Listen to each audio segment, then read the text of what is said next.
Hey everyone, welcome to another Haze Reverb video. And in this one, we're going to talk about the update a day earlier than I usually do because there's not much going on this week. There's no new units to talk about, and therefore I don't need to wait to see them in game.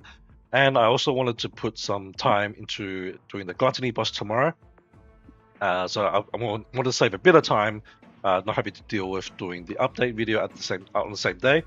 So yeah, I will talk about the Joy Crusade tomorrow once it's come out and I've tested teams out. But from what we know for this week, we have Shaoyin as a rerun banner.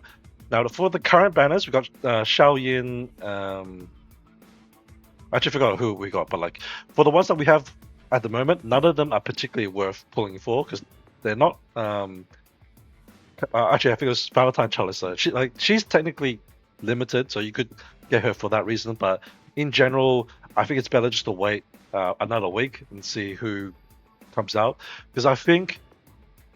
With the side story ending after this week, we're most likely going to get a new side story, and with that usually comes with new units. So yeah, I think it's best to wait for that before you decide, especially with Shaoyin, because Shaoyin's only really used in the heavy team, and if you're not building heavies, which I think most people aren't building heavies at the moment, then she's not really that useful, right?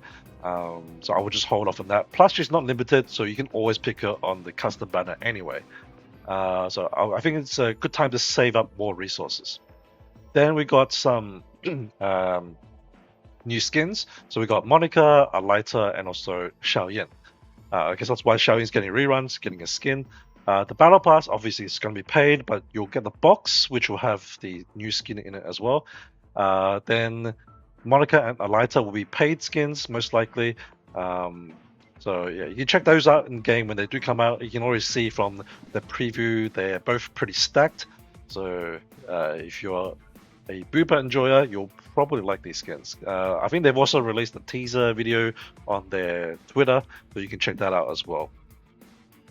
Alright, so for the rest of the video, I'm going to talk about the current state of PvP, or at least from my perspective. So I have updated the assault team as well because I've been trying out teams. I found a team that I've been pretty happy with. It usually beats most people. There usually be like one person here and there that I can't beat, or maybe it's like RNG. But it's been pretty solid and having decent amount of success, at least on offense. Defense is another monster, but anyway, we're going to talk about some of the changes that they've done for this tier list. So I think firstly, Belina got moved up from usable. I think she's a pretty solid unit, and generally speaking, for assault teams, you're going to run some combination of the top two tiers, right? You'll select 9 units from here and then form a team out of it. Most likely, you're going to have Lena included, and then Ren if you have a Nanami is a core unit now, I would say. Charlissa also very strong if you have a skilled up. The issue with the transcendent units are obviously they are very expensive, and not everyone has them. Skilled up, right? So if you don't have them skilled up, they're not really worth running. I guess Ren technically is usable without skills, just like as a meat shield, but she won't have her exile until I think it's rank 8, ideally, right? And obviously the exile is like the main sort of draw to using her. Ophelia on a similar level, she does want to be skilled up. I think rank 6 is the minimum, but the issue with Ophelia is that there's now 2 counters or hard counters to her on dueling. But one of them is going to be T Charlissa, but she has to be built a certain way, and then same for normal Ilya. So if you are facing people running that combination to basically force Ophelia to just to kill herself during the duel, then Ophelia is not basically the counter to that is just to not run Ophelia, and that's pretty simple. That's basically something that happened to me a while back when I was basically doing the Ophelia, the Ilya Bates strategy, right? But I was using it in the guard team, which not many people were doing. And then once people caught on, they just took Ophelia out of the team. And then my Ilya was basically just doing nothing. Then I swapped her out again, right? So I could have done a bit of a cat and mouse chase where like they put their affiliate back in, then I put my Ilya back in, but I couldn't be bothered.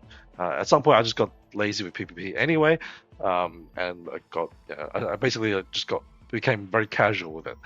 Um, but now, if you see people running around with units to deal with affiliate in that regard, then it's probably a good idea to take her out of your team. But I think when she does work, then she still belongs in like this high god tier, right? So that's why I'm leaving her here.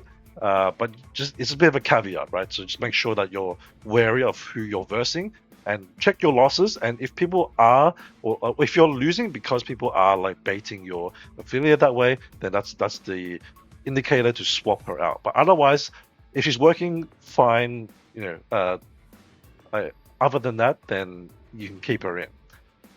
Then the next unit I will talk about is Nanami. So Nanami, I think, is pretty essential to a good assault team. I think you can run a non-Nanami team, but I think she just provides so much by existing in the team and then just stacking a bunch of auto tauners onto your team. So you just run like red, spares, T red, and also Shushu, right? They're currently the best auto taunts. There's technically Nasty as well, but Nastia, I don't think she's particularly good anymore, especially compared to these four. Like, she doesn't have the utility that these units have. And you can't really afford to run 5. I mean, I guess you could really try to squeeze in 5 if you want to. Maybe if you don't have the Transcendent units, then maybe just throw in an extra auto. Like, why the hell not? But if you're running Ren and or Affiliate, you probably don't have room for that. Then the DPS options, I think Chalisa and Chiaki are currently the best ones. They're at least my preferred DPS from what I've tested. But I think Belina and Alice are also both very strong. So I think I mentioned Alice already. No, sorry, not Alice, Belina already. I think I moved her up from usable. And the reason for that is she hard counters spares by multi-hitting.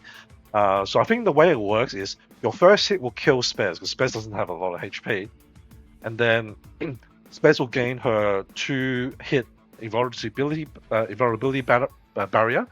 And then the next 2 hits of Belina will kill off the shield or those 2 barriers, and then the last hit will finish her off, because at that point spares will be quite low on HP, and then she just gets one shot by Belina. Similarly, Alice does the same thing, right? And multi-hits spares to death. So that's why I think these 2 units belong in the core units as like very strong options. Alice is also a new addition. I didn't have her on here previously. I didn't think she was usable, but I didn't put her in the tier list initially. But now that I've seen her in more in action, I think she's actually quite good for like killing spares, and then also like killing another unit, because she also like attacks a second unit if she kills the main target.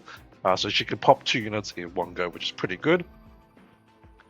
So yeah, those are the main units I think that are worth talking about for the assault team. So I did like some minor changes in the top 2 tiers. Bottom tier I mostly kept the same. I think T-Star is actually pretty decent as well, because a lot more people are sort of disrespecting T-Star and not running a T-Star bait unit. And if you're not planning around T-Star, then you just lose 2 units straight out. I've been having pretty good success with her in Cosmic Showdown, because I guess for one, it's a bit more difficult to run 2 strong teams that deal with T-Starry. So I've been able to climb fairly high running T-Starry as basically one of my main DPS on my assault team. Right, there's some other options you can run here. Her Majesty solid. Coco, I think I haven't seen her used, but I think she's still a solid unit as well. So those are 2 okay units. I have got Suzu here. Even though she's a heavy unit, I think she's solid in any team as like a usable unit, because she has good tiles. She doesn't have a conditional and does pretty decent damage. So I think she's okay if you just desperate and need another unit to throw in. But I think most assault teams won't really use her. But I just put her in as like a possible option. So those are the main things I wanted to talk about with the assault team. From what I've seen in the meta, it seems like a lot more people are gravitating towards running assaults. I think there's a lot less Hawk Guard teams these days, which is good. A good thing in my opinion, makes it a bit more diverse now. Unfortunately, heavy is still a little underrepresented. I think maybe only like 1 or 2 people are running it. I'm personally probably not going to run the heavy team for quite a while. I just don't have the skill books to invest into them. Even for like assaults, I still need to max out my Genia for Cosmic Showdown, and then I still need to have some spares for in case there's a good Crusade raid unit that I want to build. So yeah, it's resources are quite tight for me.